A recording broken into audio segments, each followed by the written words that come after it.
Hey y'all, happy Thursday. Welcome back to another live segment. I'm excited to be here today and I hope that y'all can hear me. The air is blasting right now. I'm pretty sure. I haven't even been outside yet, but I'm pretty sure it's a hot day today. But I'm excited for today's live. We're still going through the characteristics of a CEO stylist, and today we're talking about confidence. Today we are talking about confidence, and I have a couple of points that I'm going to hit on regarding confidence because it's definitely an important part of being a CEO stylist, being a business owner, being an entrepreneur, being a person in general. You need to be confident. And if you're not confident in yourself, nobody else will be confident in you. So before we hop into it, my name is Kristen. I'm the CEO and founder of Project Style University, where I help first generation personal stylists transform their love for styling, their passion for styling into a profitable business. I do that through mentorship, I do that through coaching, private and group coaching, and also these live segments, y'all. I also have a community, a free community called Hey Stylists, where I invite stylists into a private group me where we share resources, share opportunities. We meet. We actually just had our first virtual meetup on what day was that? Tuesday? So the 15th, 2 days ago. And it was great. I was able to connect with one of the stylists who was in the group and learn about her and see exactly how I could assist and help her. So it was really, really cool. So if you want to be a part of the Hey Stylist community, all you have to do is click the link in the description box and you can join. You'll get added to the emailing list, and then you'll also be sent a link to join the group me. If you are not in the group me, then there is no point of you being a part of the community because it all happens in the group me, y'all. I did actually send out an email today to the Hey Stylist group, but most of what we are going to be doing and talking about is all going to partake and take place in the group me. So you have to join the group me. But I want to show y'all my earrings real quick because these are so cute. I actually got them on Tuesday. So on Tuesday, my partner Tone and we do a podcast together called the Stylist Rant Podcast. If you are not subscribed to our channel, definitely make sure you are subscribed. It's called Stylist Rant on YouTube. And we did a shoot and an interview with a friend who was recently on our live podcast episode. Her name is Shannon Johnson, and she is the founder of B Marie Accessories. And because she chose us to be a part of the shoot and the interview, she also gifted us some jewelry. And these are one of the pairs of earrings that she gifted us. So these are called Tammy. And then I also got another pair. I think they're called Monet, and they're hoops. I want to say like a leather hoop that is white with black polka dots. So real cute. Just wanted to show y'all. So if y'all are looking for some really, really cute accessories for photo shoots or just yourself or your clients, definitely hit up B Marie Accessories. So yeah, y'all. Without further ado, I'm gonna hop right into today's topic because I don't want to spend a ton of time. Today is pretty busy. I have quite a few administrative things I need to do before a certain time, so I want to make sure I give myself time to do all the things. So confidence, y'all. So if you're watching this live and or if you're watching the replay, let me know in the comments if you struggle with confidence. I'll give y'all some time.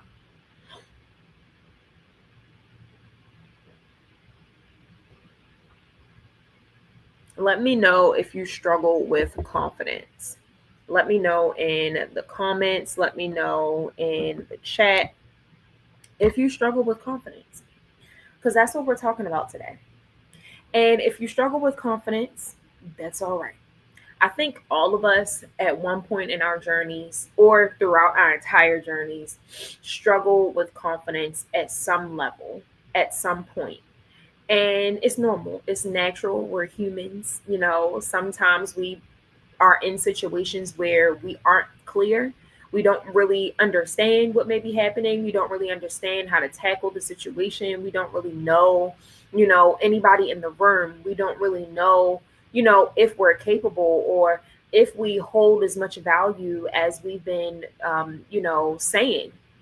And our confidence is kind of played with. We go through different experiences that make us feel uncomfortable, and that uncomfortability makes us not be as confident as we should. So today I want to talk a little bit about that. And point number one is confidence comes with or from clarity. Confidence comes from clarity.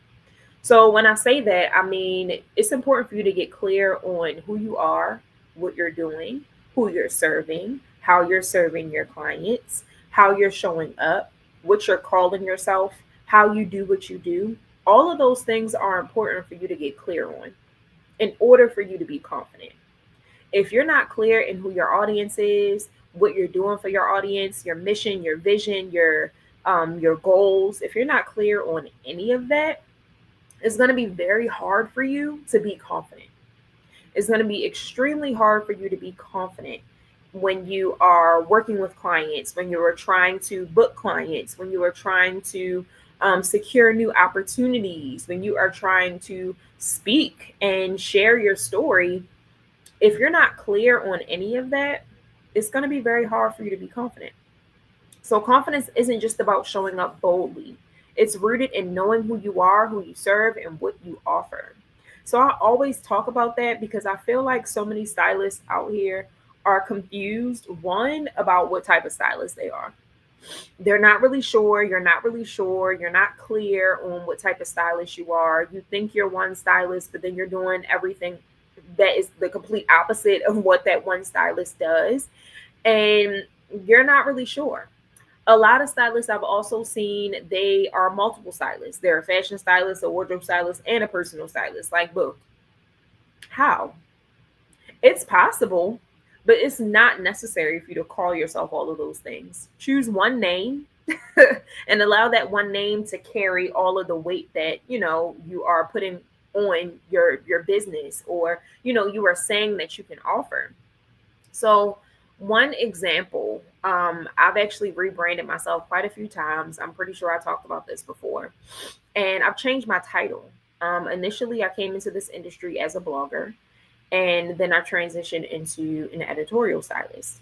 At the time, I didn't really know, that there were other types of styling types out there. I also didn't really know that I could be anything else. I thought that editorial styling, was the thing, was the only way that I could get into the industry. So after doing that for a couple of years, I started to realize like, oh wait, I can actually do other things. I can actually show up as someone else.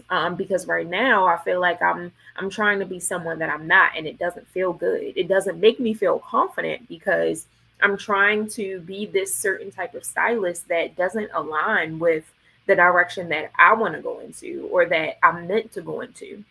So in 2016, I got a job as a personal stylist, and I rebranded myself as a personal stylist in my business. And it was a hard rebrand because I had to make the executive decision to say no to a lot of opportunities that were geared more towards editorial styling. Those opportunities, most of them weren't paid. They didn't really make sense since now I was calling myself and showing up as a personal stylist. And, it was hard to say no to those things because they were photographers that I had worked with, photographers that I had really good relationships with, models I had really good relationships with. But I knew that what I was supposed to be doing was a lot bigger than what I was doing at the time. And not to say that editorial styling isn't a big deal, it is. But for me, it just wasn't working. So I had to say no to a lot of those editorial styling opportunities because now, I'm stepping into this personal styling realm. And I wasn't fully confident stepping into it. I mean, I knew that I had the skill, I knew that I had the abilities, but I wasn't fully confident because I didn't know everything. I had to learn about body shapes. I had to learn about sizing. I had to learn about different brands. I had to learn about, shopping online, shopping in store. Like all of those things were important as an editorial stylist, but for the most part, as an editorial stylist, I was styling models who were my size. So, I was pulling clothes from my own closet. I was basically shopping for myself to style these models. So, when I when I transitioned into personal styling, excuse me, and I started dealing with or connecting with women who were different shapes, different sizes, I wasn't that confident, to be honest with you. I was very scared. I wasn't really sure if I was capable. And it was at that point when I realized, like, okay, I can't keep depending on the client to tell me what their sizes are. I need to, like, figure this out on my own, whether I need to take their measurements myself, whether I need to bring multiple sizes, whatever it is that I need to do to be confident to execute, I need to do that. So, a lot of my confidence when it comes to the industry and, where I currently am now in my career has come from just trying different things and pushing myself and doing it scared. Yes, I was scared to style a woman who was a size 12 back then. I'm not going to lie. I was scared to style someone who was a size 8. I didn't know. I wasn't that size. I've never styled models of that size before, so I wasn't sure. And it also got to a point where I was depending so much on the client to tell me their sizes that they were giving me the wrong sizes. So I would come to set or come to the shoot and I would have the sizes that I was told, and they would try them on and put the looks on, and they would be way too small. And then I would feel, my ego kind of was bruised and my confidence kind of, you know, uh, decreased because I was in a space where I felt like, oh, wow, well, I must not know what I'm doing. I must not, be a good stylist. But all I was doing was listening to the client. So that was another, experience that pushed me in the direction of wanting to not do the work myself, but wanting to create resources for me to better serve my clients. So from there, I created my own body shapes. I created an ebook called the Body Shape Bible where I introduced these body shapes. I taught women how to take their own measurements. I taught women how to determine their own sizes because when I was asking them what their sizes were, they were giving me the wrong answer. Whether they weren't confident in their own sizes and felt like lying, or whether they just didn't know altogether. So again, confidence comes with clarity. So once I got clear on the client's sizes, I got clear on their body shape, I got clear on what I needed to do in order to even get that information, I became more confident. And the more I did it, the more confident I became. So when you're clear on your personal styling philosophy, the transformation you provide, your confidence grows. So you really have to be very intentional about, what it is that you do as a stylist and how you can help people. And you also have to make sure that you are clear on how you can explain that to people, how you can differentiate yourself from other stylists out there. Because again, there are a bunch of different stylist types, one, and then within those stylist types, there are a bunch of different stylists doing different things. Yes, I'm a personal stylist or style savant, but I'm completely different from the next personal stylist, who is probably different from the next personal stylist. So it can be three different personal stylists stand in the same room, but they all have different philosophies. They all believe in different things. They all serve different clients. But the thing about it is that they're all clear on what they do. They're not worried about what everybody else is doing. They're not focused on, how much she's charging, how much he's, spending on clothes. They're not worried about that. They're focused on what they're doing and they're clear on their purpose and what they're created to do. So confidence comes from clarity. So point number 2, your clients mirror your confidence. So like I said earlier, if you're not confident in yourself, how can you expect anybody to be confident in you? You have to be confident in yourself. And again, a lot of that comes from trial and error. And even if you don't know the answer, I don't want to say fake it till you make it because that that makes me anxious when I'm faking it till I make it. But you do the best that you can with what you have. And you can be honest and transparent. Like, hey, I actually am not sure if this will work, but I have confidence that it will. Or I have confidence this will work, although I've never actually tried this before. Or I've never actually shopped from that brand, but I did do some research and I truly believe this brand will work for you. You have to believe in yourself. And that's what confidence comes from. Believing in yourself and what you can do, regardless of if you've done it before or not. Like, you have to believe, because you know, if you've done something new before and you were successful at it, then you can do something new again and be successful at that too. So you really have to believe. If you're unsure, hesitant, or playing small, your potential clients will pick up on that energy. And people can feel that. People know when you don't know what you're talking about. People know when you're not confident in what you're saying. So, one thing that I always like to remind myself, which is very, very hard, but listening first before you speak, but also like not being so quick to respond when it comes to things that you're not sure about. And it's hard. I get it. At least for me, it's hard. But not being so quick to respond, like giving yourself time to like sit with what's being asked, sit with what's being said, sit with what is being said, digest it, listen, comprehend it, and then speak, and then move, as opposed to trying to think that you know everything or assuming that you know the answer when you don't. So, confidence is contagious. And as a style savant, you have to set the tone. As a personal stylist, you have to set the tone. As a style expert, you have to set the tone, because clients are going to question you. They're going to question your expertise because they don't know, they're curious, or what you're saying may be different from what another stylist may have said, or what you're saying may be different from what they've learned, or what you're insinuating or educating them on may be completely different from what they've ever heard before. So sometimes they're going to question you, like, okay, so why? Or, why are you saying this when all this time it's been this? Or why are you saying that when all this time it's been this? So when situations like that come up, again, take your time to respond, but also stand firm on what you're saying. I always tell people, like, personal style is very subjective. What I believe in and what I say is correct may be completely different from what another stylist believes in or what another stylist says is true. But you got to think about it. Personal style is personal. So what works for you may not work for her. What works for me may not work for her. But from your past experiences and who you've styled before and what you've done before, you use that to make the best decisions moving forward.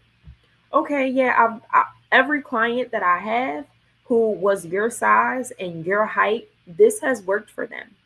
But by looking at your proportions, by looking at, your lifestyle, by looking at your personality, I probably wouldn't suggest that. I would suggest something else. So really standing firm on your point of view, and, you're setting the tone for the entire experience so that your client knows that they're in good hands. And over time, you'll be able to have a plethora, or you'll grow a list of testimonials of clients that you've had, of people that you've worked with who have had a great experience with you. Other people will refer you to opportunities. Other people will be seen as your ambassadors because they love and they appreciate what you have to say and they stand by it. So you won't be the only one saying the thing that you're saying. You'll have other people backing you up to confirm that, okay, yeah, she knows what she's talking about. Or okay, yeah, she's the real deal. Like, she's the expert. You definitely want to invest in her. You definitely want to hire her because she knows what she's talking about. And not just other people, saying it, or a past client saying it. You'll also be put on platforms where you could share your own expertise and your own, ideas and beliefs, whether you're on a podcast, whether you're featured on a blog, whether you're on YouTube, which is why I love YouTube as well. But, you'll be put in a space where you can share your own beliefs. And the more you share your own beliefs, the more other people's perspectives on what you do shift. The more they shift and the more they change. The more you show up, the more confident you become, and the more people will believe that you are the expert that you say you are. So, what else do I have? I think that's it for that one. So, point number three, the last point, confidence isn't the absence of fear, it's the willingness to show up anyway. So, I briefly talked about this in the previous point, but a lot of the things that I do it scared. A lot of the things that I do it scared.